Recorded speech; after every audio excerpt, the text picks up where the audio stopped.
what is a reasonable amount of VRAM? You know, the stuff most people have running at home. In our last video, we compared Qwen 3.827B Q2, which is a quantized or shrunk down version of Qwen 3.8 versus the likes of Gemma 12B and Qwen 3.81 without a doubt. That leaves a question: how does Qwen 3.8 compare to Ornith 1.5? But the big version of Ornith 1.5 to 35B MOE architecture. The main advantage to Ornith 1.5 is that it is MOE, meaning you can fit part of the model inside of your VRAM and part of the model inside of your system RAM. So you're not limited by your GPUs. You're limited by your GPUs and the amount of system RAM and the speed of that system RAM. It's a complicated formula, but it is an interesting one. It is worth testing and reviewing. Let's talk about it. Let's talk about the two models we'll be preparing today. We have Qwen 3.7 Q2 versus Ornith 1.5 35A3B Q2. What does 35A3B means? 35A3B means that it has 3 billion active parameters. Basically, the model is mixture. It's experts. Mixture of experts means only a part of the model is active at any given time versus the likes of Qwen 3.827B. All of the model, all 27 billion parameters are active at once. So that means you get a lot more GPU activation from this than this. The cool part about Mixture of Expert is you can offload part of the memory requirements of the model to your system RAM. If you have DDR5, that means you can run stuff like Qwen 3.5 35A3B with an 8 gigabyte GPU and probably get 30 plus tokens a second, assuming you have enough system RAM, right? You need like 32 gigs of system RAM and probably at least 8 gigabytes of VRAM to get that speed. If you have faster system RAM, you'll get faster tokens per second, but fast RAM's expensive. I have lots of slow DDR4 server RAM that runs, I think, at like 2100 megahertz. So I'm not getting that boost. I can run the model, but that spillover to VRAM is expensive for me.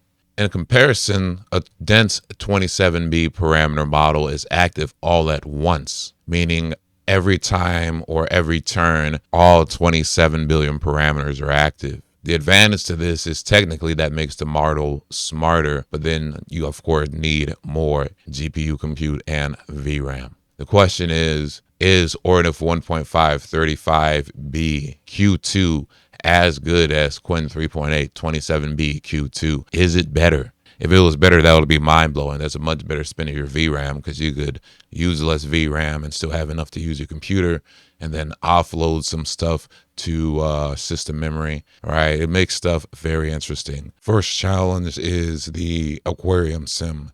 You might want to go ahead and pause it if you want to read it, but I'll read a quick summary of it to you real quick for those of you who are only listening in. Create a single file HTML aquarium where colorful fish swim around a procedurally generated coral reef using only HTML, CSS, and JavaScript with no external libraries. Requirements are it should be interactive. You should be able to drop food, change the fish to change directions, bubbles rising up, and the fish briefly chase the food. Include a clean HUD showing the fish count and new aquarium regenerate button at the bottom of the scene.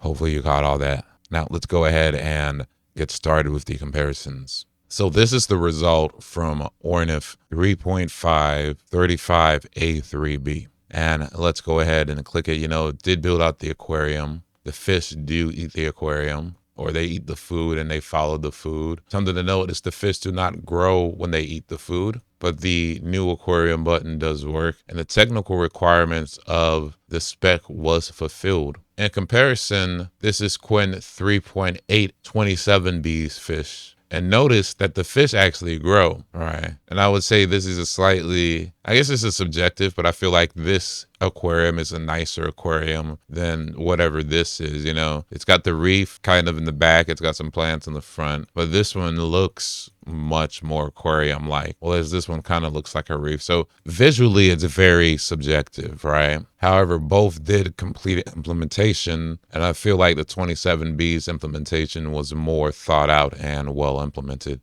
So victory goes to Qwen 3.827b. Remember, both of these are being ran at Q2, meaning technically they're running at about 70, maybe 75% tops of their total performance capabilities, right? If I had more VRAM, I'd be able to run these models at a higher quantization, which would make them more accurate and would make the results better. It is time for the second prompt, boys. Create a single file HTML interactive solar system with a glowing sun, planets orbiting at different speeds, moon, stars, and subtle trails using only HTML, CSS, and JavaScript with no libraries. Let's see how well the likes of Ornith did in comparison to Qwen. This is Ornith's implementation, and it is in fact moving. It's just going very slow. You can see the planet moving right there. If I increase the speed, you can see it more active. I can zoom in and out. I can see the paths of the planets, which is very nice. So it's a less, I guess, fancy implementation, but it is a more feature complete implementation, especially when we compare it to the likes of Qwen 3.8, which again doesn't have any of those buttons, even though the planets are laid out and we can see data. Oh, that's something we should check. Yeah, the planets even have information. So I'm going to have to give this one to Ornith, right? It won challenge 2. But if you go back, I kind of spoiled that for you. Ornith actually came up with a very good implementation here, boys. Now it is time for challenge 3, the Cyberpunk city simulation. And it's time for the final challenge, which is create a single file HTML type down cyberpunk city that procedurally generates roads, buildings, neon sign, cars, pedestrian parks, and water using only HTML, CSS, and JavaScript with no libraries. Let's go ahead and take a look at those videos, or let's go ahead and take a look at the outputs of that challenge for both models and compare the results. This final challenge is really where models struggle. This is Qwen 3, well, this is Ornith 3.535A3B's model or response. We'll go ahead, as you can see, it has the cars, right? It has the city and it has the rain. But the speed of the generation's kind of off. We can't really control that. We can turn the rain off, so that is a complete implementation. It's got residential and data centers, but it doesn't have parks. All right. But this is, I would say, much more feature complete than Qwen's implementation, which is right here, which does have the cars and it does have the rain. But something, again, I noticed is that the cars were tied to the rain. And when we turned the rain off, it stopped working. It does have the park and it has like the different parts of the city with the different structures we can click on.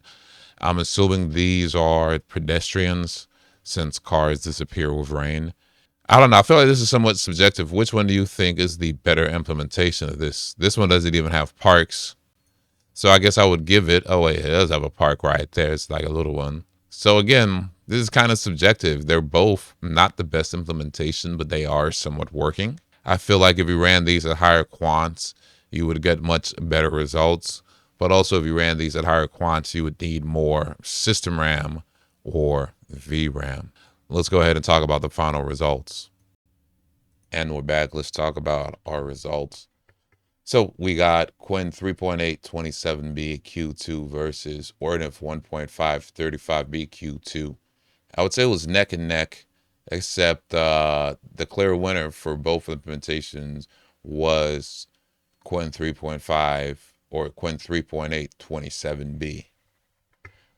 Ornith 1.535B, I'd say one challenge 2 without a doubt, right? Its implementation was simple, but the most well implemented. It had a more fancy implementation for feature 3, right? But I kind of liked 27B's result. Like I would much rather refine over 27B's output for challenge 3 than for anything else. And 27B won challenge 1 hands down without a doubt. But they were neck and neck. You could see the outputs were very similar. I'm kind of nitpicking here, but this is a challenge and someone has to win. So Qwen 3.827B at Q2 won. But there is some advantages for Ornith 1.5 35A3B, and that advantage is that you can offload it to system RAM, right? So if you only had 8 GB of VRAM, without a doubt, Ornith is the better choice, right? You could either run Ornith at a higher quant if you had more VRAM and you had enough system RAM, or you could run it at a higher context for the same quantization and get more work done. So if you're limited on VRAM, like really limited, Ornith is the way to go. I personally wouldn't use it unless I had at least 8 GB of VRAM and 32 gigs of system RAM, especially if you want to still be able to use your computer, right? Or at least 8 GB of VRAM and 16 GB of system RAM. Whereas if you've got the 16 GB of VRAM, Qwen 3.8 27B once again is the better choice for a coding model, right? You're not going to get perfect results, but you are going to get the results, and your iterations are going to be better because it is a smarter model. It's doing more in-depth thinking per turn than this model. But this model is definitely a step up over Qwen 3.5 36A3B, right? Like that model is a dinosaur in comparison to this. Like it's wild how much things have progressed. Just 6 months ago, that model was not really usable at Q2. Now we have models that are. Things are advancing crazy, boys. All right, boys, that is it. Thank you for tuning in to another episode of Low Spec Labs, where we'll keep doing local model comparisons. We're going to start doing some sysadmin challenges with the new Ornith models versus Qwen models and Gem models, and we'll see which one is worthwhile sysadmin models, right? The newer coding models are very good, but they are kind of slow. I'm averaging like 20 to 30 tokens per second, which means they're good enough for coding, right? Because you can kind of walk away and come back whenever it's done modifying the files. But that turnaround time is still kind of too slow for agentic work. The smaller models are actually good at managing systems, so we'll be testing them to see how Qwen 3.5 compares, how Ornith compares, how all these local models compare to each other.